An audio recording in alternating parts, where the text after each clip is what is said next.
Welcome back to Radically Rational Radio. First Republic Bank was only purchased on Monday. It's been 2 days. We're now learning the details of the deal and starting to see the market effects. Welcome back to Radically Rational Radio. Let's jump into it.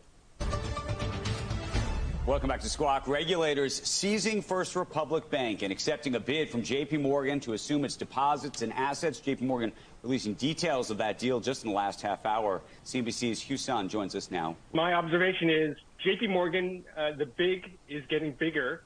They won the 2008 financial crisis by acquiring Bear Stearns and the banking assets of WAMU, and they are a winner of the 2023 regional banking spasm or crisis as they acquired, a lot of the assets and deposits of FRC. So they're getting effectively $200 billion in the troubled balance sheet of FRC, and I think that's what won them the deal at the end of the day. If you look at some of the details from the FDIC, it's costing them approximately $13 billion to that deposit insurance fund, and that is a lot less than the highest figure that was circulated in the days ahead of this deal, that figure being about $30 billion. And so I think the FDIC had some decisions to make. They said, they could have given it to PNC or Citizens or another regional bank, perhaps would have been politically more appealing. But they decided to go with another premise, which is we're going to do the deal that has the lowest impact to the DIF, to the FDIC Deposit Insurance Fund. And that was the most capable purchaser, which is J.P. Morgan. Andrew. Okay. Hugh, we appreciate self-interest. It's how we all act, and we can never seem to admit it. The FDIC made decades of rules so that way it could make rational decisions, and just completely disregards them, breaks all of them, and when you hear their rationale, it is self-preservation, self-interest. They're not worried about the people they're serving, they're just worried about themselves. If they cared about other people, they wouldn't be raising insurance rates on mortgages. If they cared about the people, there were a million things that the FDIC could have considered. They chose to break all their rules and sell the 17th largest bank to the number one largest bank because it was too big to fail. J.P. Morgan was also the people who saved Lehman Brothers. This is not a superhero. This is a monster being created, even if it doesn't want to become one. It has its own self-interests as well, and there's no way that stakeholder capitalism is not part of this. The best part is, the FDIC had to do this because it would save the banking industry. Well, we're 72 hours after the save. Let's see how much it's actually helping. Joining us now from the Committee to Unleash Prosperity, Heritage Foundation Distinguished Fellow of Economics, Steve Moore. The biggest question is, how far does this spread? Much talk, not just from Charlie Munger, about this moving into commercial real estate. I was listening to the White House press secretary talking about this today, and the more she tried to assure me that everything's just fine, the more nervous I got. So, look, I do think that you look at what happened today with some of these regional banks, PacWest, Western Alliance, they fell in their shares by 25, 30% in one day. So, yeah, I think there's a reason for nervousness. I think a lot of these banks have been caught with their pants down with respect to the huge increase in interest rates. I'm not so sure why they weren't prepared for that. These assets on these balance sheets, these loans from these regional banks, they were underwater when they were written. 20%. Now they're maybe 45% underwater. So they're going to screw this up and send interest rates even higher and hammer these banks even more? Well, look, you're blaming the Fed, and I think maybe the Fed has raised rates too sharply, too quickly. But remember, this really circles back to the massive $6 trillion Biden spending spree. Right. The chickens are coming home to roost here because as you see interest rates rise to suck some of that money back out of the economy, these regional banks are just getting hammered.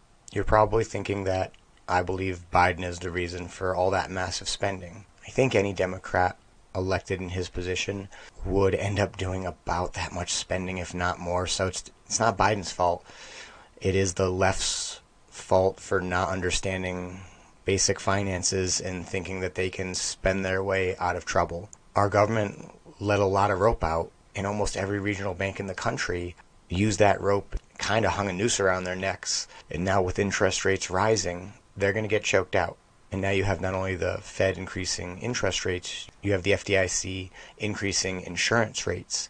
If you've ever owned a small business, you will know one of the most important costs of your business, and one of the ones that can prevent you from becoming profitable, is your liability insurance. If you have a massive insurance rate to pay every month. That's now one more bill you have before you hit profitability. These banks simultaneously had all their assets slashed in value, whether it be paper value or not, while simultaneously increasing their cost of doing business and triggering a bank run, requiring them to force liquidation sooner than they need to. This isn't happenstance. This is a wedge forcing something to happen. Oh, Lord. Sweet baby Jesus in heaven. Are the banks about to break? So with 3 bank failures in the past 4 weeks, those 3 being in the top 7 largest bank failures in banking history, everything's fine now. That was transitory, I'm sure. Well, let's see how the market's reacting in the first 72 hours. Despite the sell-off in the banks today, my next guest owns several big ones in his portfolios. You can see 2 here on your screen, Capital One and Wells Fargo. They're both down 4.5%, by the way. Thank you, Dom. This is the 3rd banking crisis he's managed through since the 1980s, and he says this one is different. Joining me now is veteran value investor Chris Davis, chairman and portfolio manager of Davis Advisors. He's also a Berkshire Hathaway board member. Having weathered bank crises before, does this one kind of give you deja vu that we are living through one all over again, or would you say this one is more contained? Well, this one's very different in the sense that the last 2 banking crises were really driven by credit. That's usually when people think about risk for bank stock investors. You think about, I made loans and the people don't pay me back. So in the 80s, of course, it was wildly centered in commercial real estate, look-through office buildings. Then, of course, in the financial crisis around residential real estate. But again, credit was the focus. Here, of course, it was interest rates. It was losses in the securities portfolio of banks that got crazily aggressive in taking interest rate risk that made no sense. I mean, it was transparent. The amazing thing is why nobody cared about it until everybody cared about it. So this one is different, and I think the stocks are behaving as if it is a traditional banking crisis. It's a traditional credit crisis. But really, it is different. And what's different is that by looking at the interest rate exposures, you're really able to see which ones took the risk and which ones didn't. I think this is a time, and always, I started our financial fund more than 30 years ago, and the real focus has to be on resilience. The model of making a spread on money is about as old as human history. All right, so the model is durable. I think it's very different because it's not systemic. It's really a flow, flight to quality. And the fact that the big banks are going down so much, I think, is creating that opportunity. He just pinpointed the largest difference that we're seeing. In history, banking crises were caused by a credit issue. That means banks weren't able to manage their clientele. That's not what is happening today. These banks could have every single mortgage paid on time. What happened is we subsidized them with a bunch of cheap money. They invested it in low-interest bonds, and now interest rates are going up, and there's nothing these banks can do about it. All of these banks are about to have all of their assets effectively stolen from them because the Fed can increase those interest rates. No matter how strong you are, if you're small, a big guy can always win through attrition. We're watching a reset. We're watching a shifting of assets. Clear as day. There's a class of super wealthy but not mega or ultra wealthy. People that could actually have enough resources to perhaps fight this globalization. And they're going to make sure that they don't have any of their assets. We are just transferring wealth here. Nothing more. And we know that none of the players in this actually care about the pawns on the board. You have to worry about yourself. Don't be overly anxious, but be informed and be prepared. This will be the next revolution of money. There's no way we will have this happening and cryptocurrency will not be more inviting to more people, as well as the World Economic Forum really wants us to be on cryptocurrency. So if we've got crazy people who don't want to be part of a government system, and we've got a government system crazy to put people on digital currency, it's going to happen.